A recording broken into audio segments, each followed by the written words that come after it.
আলাইকুম এভরিওয়ান, আপনারা সবাই কেমন আছেন? আশা করি সবাই খুব ভালো আছেন। আমরা সবাই খুব ভালো আছি।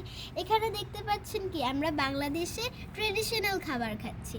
আমরা কলা পাতায় খিচুড়ি খাচ্ছি। আমি খিচুড়ি রান্না করেছি, সেটাই এখন আমি আর আমার ভাই খেয়ে বলবো যে এটা কেমন। এই কলা তো স্বাস্থ্যের জন্য খুবই ভালো, এসব প্লেটের থেকে। তো চলেন কথা না বাড়িয়ে খাওয়া শুরু করি। Let's go.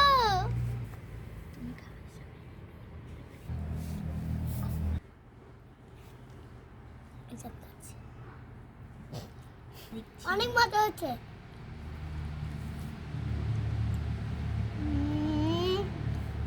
এত মজা, আপনারা একবার ট্রাই করবেন কিন্তু বাসায়। মামাটা পুরো শেফকে খাওয়াতে পারবে না, অনেক বিচ্ছু। তাহলে দে আমরা খাওয়া দাওয়ার খাচ্ছি, আপনারা খাওয়া দাওয়ার খান, আর ওর কথা বিশ্বাস করবেন না। আল্লাহ হাফেজ।